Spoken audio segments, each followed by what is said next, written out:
तो आज हम स्टार्ट कर रहे हैं जुडिशरी।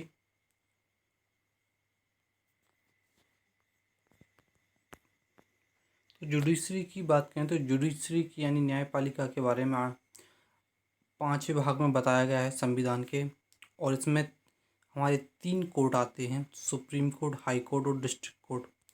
तो सुप्रीम कोर्ट और हाई कोर्ट जो हैं वो तो स्वतंत्र कोर्ट हैं और दोनों को उच्चतर न्यायालय यानी हायर जुडिशरी कहा जाता है। जबकि डिस्ट्रिक्ट कोर्ट जो है वो स्वतंत्र न्यायालय, पूरी तरह स्वतंत्र न्यायालय नहीं है, वो हाई कोर्ट के अंदर काम करता है और इसे सब ऑर्डिनेंस अधीनस्थ न्यायालय पालिका कहा जाता है।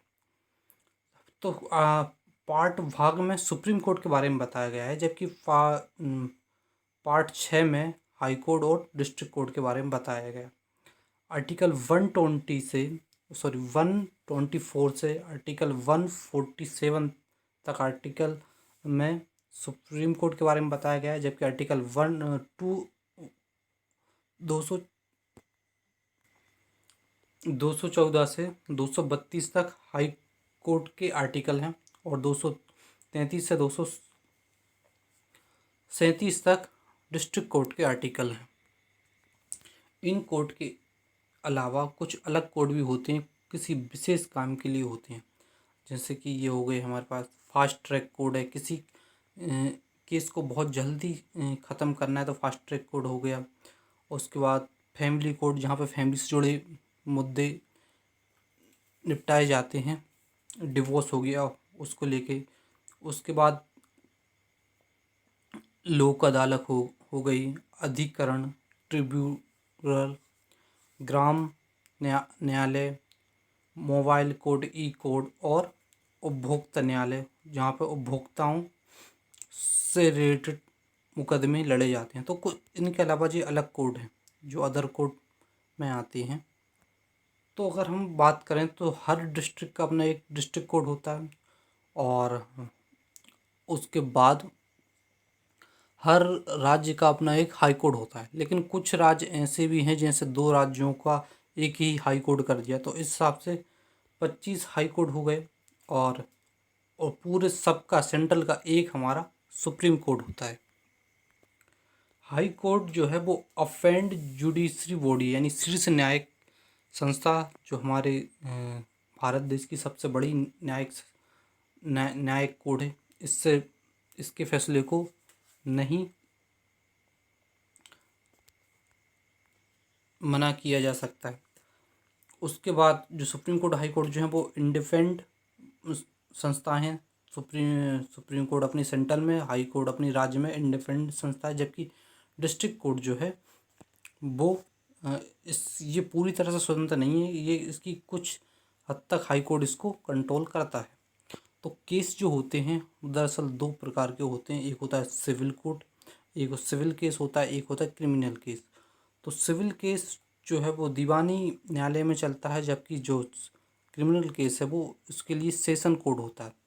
जब कोई केस आता है तो पहले ये डिसाइड किया जाता है कि वो सिविल केस है या क्रिमिनल केस है, उसके बाद उसके हिसाब से उसे उस न्यायालय में डाल दिया जाता है। तो उसके बाद सबसे पहले वो डिस्ट्रिक्ट कोर्ट में चलता है। डिस्ट्रिक्ट कोर्ट से फिर अगर ऊपर जाना है तो फिर वो हाई कोर्ट में जाएगा वो केस, और हाई कोर्ट से भी ऊपर जाना है तो सुप्रीम कोर्ट में जाएगा और सुप्रीम कोर्ट का फैसला सर्वोपरि होगा। अब बात करते हैं नियंत्रण की। तो कोर्ट में भी कोर्ट में एक तो कोर्ट का काम रहता है, एक तो नियंत्रण न्याय देना और दूसरा उसका प्रशासन, उसका शासन करना, मतलब उसकी जो उसने डिसीजन दिया है उसका प्रशासन और कोर्ट का प्रशासन। तो हाई कोर्ट और सुप्रीम कोर्ट से प्रशासनिक नियंत्रण से स्वतंत्र होता है, यानी हाई कोर्ट सुप्रीम कोर्ट से किसी तरह का प्रशासन नहीं होता उससे, यानी कि स्वतंत्र होता है। जबकि डिस्ट्रिक्ट कोर्ट स्वतंत्र बॉडी नहीं है, ये सभी नियंत्रण न्यायिक प्रशासनिक इस पर हाई कोर्ट करता है, यानी डिस्ट्रिक्ट कोर्ट का जो न्यायिक और प्रशासनिक जो नियंत्रण है वो हाई कोर्ट करता है डिस्ट्रिक्ट कोर्ट पर। कुछ केस ऐसे होते हैं जो डायरेक्ट सुप्रीम कोर्ट और हाई कोर्ट में जा सकते हैं, जैसे मौलिक अधिकारों के शोषण से रिलेटेड कोई केस है, केंद्र राज्यों के बीच में कोई विवाद है तो वो सुप्रीम कोर्ट में जा सकता है, हाई कोर्ट में। और संवैधानिक मामला, कोई संविधान से रिलेटेड कोई केस है या जनहित में कोई याचिका दायर की गई है तो वो सुप्रीम कोर्ट हाई कोर्ट में डायरेक्ट जा सकती है। और इसके बारे में जो डायरेक्ट जाने वाले केस हैं वो कहाँ पे लिखा है, आर्टिकल सुप्रीम कोर्ट का 32 में और हाई कोर्ट का 226 में ये लिखा हुआ है। तो अगर हम इनकी स्वतंत्रता की बात करें तो ये यहाँ पे अपना सुप्रीम कोर्ट अलग हो गया, ये हाई कोर्ट हो गया, और हाई कोर्ट के अंदर डिस्ट्रिक्ट कोर्ट को देख सकते हैं। तो जो गवर्नमेंट एक्ट आया था 1935 उसमें जो फेडरल संघीय न्यायालय की बात कही गई थी और इसे स्थापित की इसे इसकी स्थापना की गई थी 1937 में। तो ये तो इसकी बात हो गई। तो जो सुप्रीम कोर्ट 1950 की बात करें तो सुप्रीम कोर्ट में जो एक होता है चीफ जस्टिस ऑफ इंडिया, और उसके अलावा होते हैं 7 जज, और चीफ जस्टिस ऑफ इंडिया को अपॉइंट करता है प्रेसिडेंट, और प्रेसिडेंट्स की सलाह पर बाकी जजों को अपॉइंट करता है, मतलब चीफ जस्टिस ऑफ इंडिया की सलाह पर बाकी जजों को प्रेसिडेंट अपॉइंट करता है। जबकि प्रेजेंट में एक चीफ जस्टिस ऑफ इंडिया और 33 अदर जज, यानी 34 टोटल जज हो गए हैं। तो ये व्यवस्था थी पहले 1950 की बात कर रहे हैं हम। तो सबसे पहले जो सुप्रीम कोर्ट बना था वो बना था कोलकाता में 1774 में, और ये रेगुलेटिंग एक्ट आया था 1773, उससे बना था। तो चीफ जस्टिस ऑफ इंडिया को अगर रिमूव करना है तो सुप्रीम कोर्ट और हाई कोर्ट के चीफ जज को रिमूव करना तो प्रेसिडेंट कर सकता है। किसकी सलाह पर? पार्लियामेंट की सलाह पर। अगर पार्लियामेंट सलाह देगी, संसद सलाह देगी, तो अगर संसद आदेश देगी तो प्रेसिडेंट उसको रिमूव कर सकता है। तो जो पहला हाई कोर्ट बना था वो कोलकाता, मद्रास और मुंबई में 1862 में। हाई कोर्ट की बात करें तो इसमें टोटल हाई कोर्ट जो है अभी 25 हैं। इसमें चीफ जज और अदर जज होते हैं। तो चीफ जज होते हैं, उन्हें जो चीफ जस्टिस ऑफ इंडिया की सलाह पर प्रेसिडेंट अपॉइंट करता है, जबकि बाकी जो अदर जज हैं उनको चीफ जो हाई कोर्ट का जो चीफ जज होगा उसकी सलाह पर प्रेसिडेंट अपॉइंट करता है। तो चीफ जस्टिस ऑफ जो इंडिया होते हैं वो एक तो वरिष्ठ होते हैं और सबसे योग्य व्यक्ति होते हैं जिन्हें अपॉइंट किया जाता है। और ये जो हैं ये इनके अदर जजों के साथ इनका एक कॉलेजियम सिस्टम बनता है, जिसमें chief justice of India head होते हैं और 4 अदर जज होते हैं सुप्रीम कोर्ट के। ये जो हैं वो परामर्श देने का काम करते हैं किसको? प्रेसिडेंट का। और प्रेजेंट में यही जो है सिस्टम अपनाया जाए, यही प्रोसेस अपनाई जाती है, और ये परामर्श जो आम सहमति से देते हैं प्रेजेंट में। लेकिन अगर पहले की बात करें तो राष्ट्रपति के लिए परामर्श जो है बाध्यकारी नहीं था, यानी कोई परामर्श दे रहे हैं और राष्ट्रपति उस परामर्श को माने ही तो 1882 तक ये बाध्यकारी नहीं था। जबकि 1982 तक ये बाध्यकारी नहीं था। 1993 में परामर्श को बाध्यकारी बना दिया, यानी अगर ये कोई परामर्श दे रहे हैं तो इनको राष्ट्रपति को मानना पड़ेगा। और जबकि 1998 में परामर्श को आम सहमति पर छोड़ दिया, यानी कि वो बाध्यकारी हुआ या नहीं वो उसका हेड और जो 4 जज जो हैं वो डिसाइड करेंगे। यानी कि जो परामर्श है उसे आम सहमति बता दी। तो कॉलेजियम सिस्टम को 2014 में चुनौती दी गई और इसे ख़त्म कर दिया, और 99 जो संविधान संशोधन हुआ 2014 में, और इसके तहत नेशनल जुडिशरी अपॉइंटमेंट कमीशन को लाया गया, NGAC, जिसमें टोटल 6 मेंबर बताए गए। Chief justice of India head होंगे, 2 सीनियर जज होंगे सुप्रीम कोर्ट के, 1 लॉ मिनिस्टर होगा और 2 विधि के वक्ता होंगे। लेकिन सुप्रीम कोर्ट ने इसको भी रद्द कर दिया गया और कॉलेजियम सिस्टम को वापस ले आए। तो अभी जो है वो यही सिस्टम चलता है और इसी की सलाह पर राष्ट्रपति चीफ जस्टिस ऑफ इंडिया को अपॉइंट करता है। और इनकी जो परामर्श हो गया वो आपसी सलाह बन गई है। तो ये हमने देखा कि सुप्रीम जो हाई कोर्ट सुप्रीम कोर्ट होता है उसमें चीफ जस्टिस ऑफ इंडिया को प्रेसिडेंट अपॉइंट करता है, और बाकी जो जज होते हैं उनको चीफ जस्टिस ऑफ इंडिया की सलाह पर प्रेसिडेंट अपॉइंट करता है। और ये किसकी सलाह पर करेगा? ये चीफ जस्टिस ऑफ इंडिया, या आप कह सकते हो कि ये कॉलेजियम जो है चीफ जस्टिस ऑफ इंडिया और जो 4 सीनियर जज होते हैं उनकी सलाह पर।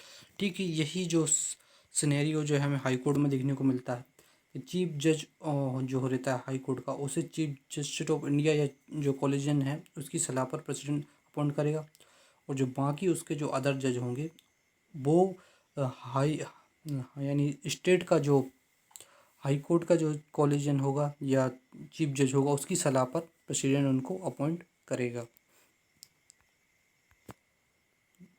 सुप्रीम कोर्ट में जो कॉलेजियम होता है तो वहाँ पे चीफ जस्टिस ऑफ इंडिया और 4 सीनियर जज होते हैं सुप्रीम कोर्ट के, जबकि जो हाई कोर्ट में होता है वहाँ पे केवल 2 सीनियर जज होते हैं सुप्रीम कोर्ट के, और ये उनके कार और आयु दोनों को मिलाकर देखते हैं तब इनको चुनते हैं।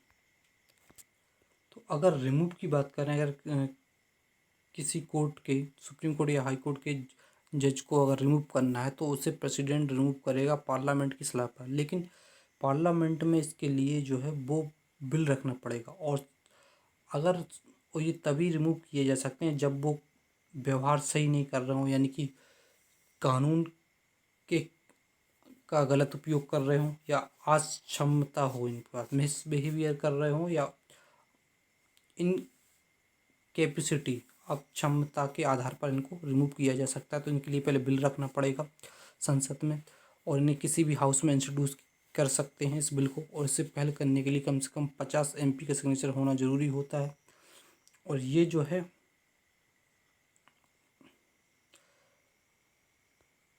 एक्ट 1998 और आर्टिकल 124(4) में इम्प्लीमेंट शब्द का प्रयोग किया गया है, जो कि केवल प्रेसिडेंट को हटाने के लिए किया गया, लेकिन इसी प्रोसेस पर हम सुप्रीम कोर्ट हाई कोर्ट के जजों को भी हटाते हैं, यानी महाभियोग प्रक्रिया पे। तो सबसे पहले जो बिल रखा जाएगा उसे 2/3 मेजोरिटी से पास होना चाहिए, जिस भी हाउस में रखा जाएगा वोटिंग मेंबर्स उस तो इस मेजोरिटी से पास होने के बाद बिल पार्लियामेंट आदेश देगी प्रेसिडेंट को, और प्रेसिडेंट जो है जज को रिमूव कर देगा। तो यहाँ पे जो पहल होती है, पहल होने के बाद एक कमेटी बनती है, वो ये चेक करती है कि वास्तव में जो जिस जज के खिलाफ जो बिल आया है वो उसे क्यों हटाया जाना चाहिए, यानी कि वो अच्छा उसकी क्षमता नहीं है या वो मिसबिहेवियर कर रहा है। तो वो अपनी रिपोर्ट देता है, उसके हिसाब से फिर उस पर वोटिंग होती है, और उसके बाद फिर बिल पास होने के बाद जो प्रेसिडेंट है वो जज को हटा देता है। अब सुप्रीम कोर्ट और हाई कोर्ट के बारे में थोड़ा और जानते हैं। तो सुप्रीम कोर्ट और हाई कोर्ट में जो ओथ की बात करते हैं, तो सुप्रीम कोर्ट में चीफ जस्टिस ऑफ इंडिया होता है, उन्हें तो प्रेसिडेंट जो है शपथ दिलाते हैं, और जो अदर जज होते हैं उन्हें चीफ जस्टिस ऑफ इंडिया शपथ दिला देते हैं। जबकि हाई कोर्ट में चीफ जज को तो गवर्नर शपथ दिलाएगा, यहाँ प्रेसिडेंट की तरह गवर्नर काम करेगा, और जबकि अदर जज को जो चीफ जज हाई कोर्ट के वो शपथ दिला देंगे। अगर टेन्योर की बात करें तो टेन्योर इनका फिक्स नहीं रहता है दोनों का। रिजाइन की बात करें तो दोनों के दोनों प्रेसिडेंट्स को रिजाइन देंगे, हाई कोर्ट वाले गवर्नर को नहीं देंगे। मिनिमम एज की कहें तो मिनिमम एज के बारे में भी इसमें कोई फिक्स नहीं है। अगर मैक्सिमम एज की बात करें तो सुप्रीम कोर्ट की जो है वो 65 साल होती है, जबकि हाई कोर्ट की 62 साल होती है। सैलरी की बात करें तो चीफ जस्टिस ऑफ इंडिया को 2,80,000, और जबकि अदर जज हैं उनको 2.5 लाख मिलते हैं, और ये भारत की संचित निधि से मिलते हैं। सैलरी अनाउंस पेंशन जो भी है वो यहीं से मिलती है। और हाई कोर्ट की बात करें तो चीफ जज को 2.5 लाख और अदर जज को 2,25,000 तक मिलते हैं, और ये स्टेट की संचित निधि से मिलेगी, और इसकी सैलरी अलाउंस जो भी होगा। अगर क्वालिफिकेशन की बात करें सभी जजों की, चीफ जस्टिस ऑफ इंडिया की या अदर की, तो सिटीजन ऑफ इंडिया होने चाहिए। और जज इन एनी हाई कोर्ट, तो जो किसी हाई कोर्ट में 5 साल का एक्सपीरियंस हो उनका, या एडवोकेट इन एनी हाउस, या फिर किसी हाई कोर्ट में वकील का एक्सपीरियंस हो 10 साल का, इसके अलावा राष्ट्रपति की नज़र में एक विधि का अच्छा ज्ञाता हो तब उन्हें चीफ जस्टिस ऑफ इंडिया या चीफ जज ऑफ हाई कोर्ट बनाया जाता है या दूसरे जज के स्थान पर रखा जाता है। तो ये क्वालिफ़िकेशन की बात हो गई सुप्रीम कोर्ट के लिए। और अगर हम बात करें हाई कोर्ट के लिए तो उसमें भी लगभग ऐसा ही सेम सिनेरियो है कि जो सिटीजन ऑफ इंडिया होना चाहिए, डिस्ट्रिक्ट कोर्ट में 10 साल का एक्सपीरियंस होना चाहिए और या फिर एडवोकेट के तौर पे 10 साल का एक्सपीरियंस होना चाहिए और विधि का ज्ञाता हो तो उन्हें जो हाई कोर्ट के जज में रखा जाएगा। तो सुप्रीम कोर्ट के बारे में देखते हैं। सुप्रीम कोर्ट भाग 5 में दिया गया है और आर्टिकल 124 से 147 तक इसमें दिए गए हैं। 124 में कहा गया है कि इंडिया का एक सुप्रीम कोर्ट होगा और इसमें चीफ जस्टिस ऑफ इंडिया और अदर जज की बात की गई। इनके अपॉइंटमेंट, रिजाइन, रिमूव और क्वालिफिकेशन की बात आर्टिकल 124 में ही की गई है। जबकि 125 में इनकी सैलरीज की बात की गई है। 126 में एक्टिंग CGI की बात की गई, यानी कि अगर प्रेसिडेंट की जगह पर वाइस प्रेसिडेंट के बाद वाइस प्रेसिडेंट नहीं है तो चीफ जस्टिस ऑफ इंडिया जो है वो प्रेसिडेंट का कार्यभार संभाल सकते हैं, कार्यभार। उसके बाद आर्टिकल 127 में तयर्द न्यायाधीश के अहोक जज के बारे में बात की, यानी कि जब गणपूर्ति ना हो और यानी जजों की कमी हो तो chief justice of India president की सलाह पर जो हाई कोर्ट के जज को सुप्रीम कोर्ट के का जज बनाया जा सकता है। हाई कोर्ट के जज को सुप्रीम कोर्ट का जज बना सकते हैं और जब तक सुप्रीम कोर्ट के जज रहेंगे हाई कोर्ट के जज तो उनको सैलरी जो बाकी जो सब है वो सुप्रीम कोर्ट के जज के रूप में ही प्राप्त होगी। उसके बाद बात करें आर्टिकल 128 की तो इसमें रिटायर्ड जज की बात की गई है, यानी रिटायर्ड जज को जो है चीफ जस्टिस ऑफ इंडिया ज़रूरत पड़ने पर प्रेसिडेंट की सलाह पर अपॉइंट कर सकते हैं। उसके बाद है आर्टिकल 129, इसमें सुप्रीम कहा गया है कि supreme court to be court of record, यानी सुप्रीम कोर्ट जो है वो अभिलेख न्यायालय होगा, यानी इसके न्यायों, इसके फैसलों के आधार पर दूसरे कोर्ट अपना फैसला दे सकते हैं। यानी अगर इस सुप्रीम कोर्ट का इसके फैसले का अपमान होता है, कोई इसको नहीं मानता तो उससे सज़ा दी जा सकती है, चाहे वो फिर व्यक्ति हो या सरकार हो। जब सुप्रीम कोर्ट कोई फैसला देता है तो उससे सभी निचले कोर्ट जो है फॉलो करते हैं, उसके आधार पर फैसले भी दे सकते हैं। तो ये आर्टिकल 129 के बारे में बताया गया है। आर्टिकल 130 में सीट ऑफ सुप्रीम कोर्ट, यानी इसमें बताया गया है कि जो सुप्रीम कोर्ट है उसका कोई भी खंडपीठ नहीं है, इसकी पावर के बारे में बताया गया है। ये सिर्फ नई दिल्ली में होगा, जबकि हाई कोर्ट है तो किसी राज्य का हाई कोर्ट है तो उसकी एक छोटी मतलब उसका जो है उसकी शाखाएं भी रहती हैं, उसकी राज्य में एक शाखा हाई कोर्ट की यहाँ पे, एक शाखा हाई कोर्ट की यहाँ पे, लेकिन जो सुप्रीम कोर्ट है वो एक ही है नई दिल्ली में, इसकी कोई दूसरी शाखा नहीं है, इसका खंड नहीं है। और इसकी पावर के बारे में 130 में बताया गया, मतलब इसकी सीट के बारे में बताया गया। तो 130 में 130 में इसकी सीट के बारे में बताया कि सुप्रीम कोर्ट में कितनी सीट होंगी और ये चीफ जस्टिस ऑफ इंडिया किसकी एडवाइजर, प्रेसिडेंट की एडवाइस डिसाइड कर लेता है। और आर्टिकल 146 में इसके सुप्रीम कोर्ट के ऑफिसर, सर्वेंट और जो एक्सपेंसिव हों, जितने व्यय होंगे, इनको ऑफिसेंट और सर्वेंट को अपॉइंट कौन चीफ जस्टिस ऑफ इंडिया करेगा और ये व्यय ये भी कौन निर्धारित करेगा, chief justice of India, article 146 के अनुसार। अब देखते हैं हाई कोर्ट। तो हाई कोर्ट भाग 6 में दिया गया है, आर्टिकल 214 से 232 में इसमें बताया गया है। और टोटल जो सुप्रीम कोर्ट के बाद हाई कोर्ट 25 हैं, सुप्रीम कोर्ट तो एक ही है। आर्टिकल 214 में बताया गया है कि प्रत्येक राज्य के लिए एक हाई कोर्ट होगा और ये जो है वो 7वें संविधान संशोधन 1956 में हाई कोर्ट एक से अधिक राज्य यूटी के लिए हो सकता है। ये बताया गया कि 2 राज्य या एक 2 यूटी को मिलाकर एक हाई कोर्ट हो सकता है, इसमें ये कर दिया गया है। तो आर्टिकल 215 में हाई कोर्ट को अभिलेख न्यायालय होगा, यानी जिससे भी अभिलेख to be court of record होगा। निचले अदालतों के लिए, यानी जो छोटी अदालत हैं, इससे जो डिस्ट्रिक्ट कोर्ट हैं, वो इसके फैसले के आधार पर अपने फैसले दे सकते हैं। इसकी कोर्ट की अपमान होती है तो इसकी सज़ा 6 माह और जुर्माना हो सकता है, सुप्रीम कोर्ट की तरह। आर्टिकल 217 में इसमें चीफ जज और इसके अदर जज होंगे, इनके बारे में बताया गया, इनके अपॉइंट, रिमूव, रिजाइन और क्वालिफिकेशन के बारे में बताया गया। जबकि आर्टिकल 219 में ओथ के बारे में बताया गया है और आर्टिकल 221 में इनकी सैलरीज के बारे में बताया गया है।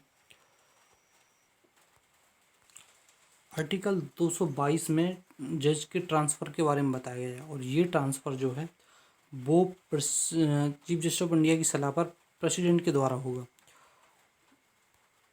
जबकि किसी केस का ट्रांसफ़र जो है वो चीफ जस्टिस ऑफ इंडिया करता है, वो एक हाई कोर्ट से दूसरे हाई कोर्ट में। आर्टिकल 223 में एक्टिंग चीफ जज of high court, acting chief जज ऑफ हाई कोर्ट के बारे में बताया गया है, जिसे अपॉइंट कौन, प्रेसिडेंट करता है। जब चीफ जज हाई कोर्ट के ना हो तो उनके लिए एक्टिंग चीफ जज ऑफ हाई कोर्ट की जरूरत पड़ती है, तो उसकी अपॉइंट कौन करेगा, प्रेसिडेंट करेगा, चीफ जस्टिस ऑफ इंडिया की सलाह।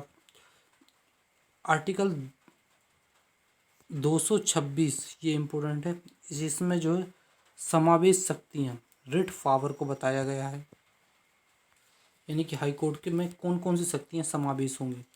उसके बाद आर्टिकल 219 में इसके ऑफिसर, सर्वेंट और एक्सपेंस जो हैं वो चीफ जज ऑफ हाई कोर्ट डिसाइड करेंगे।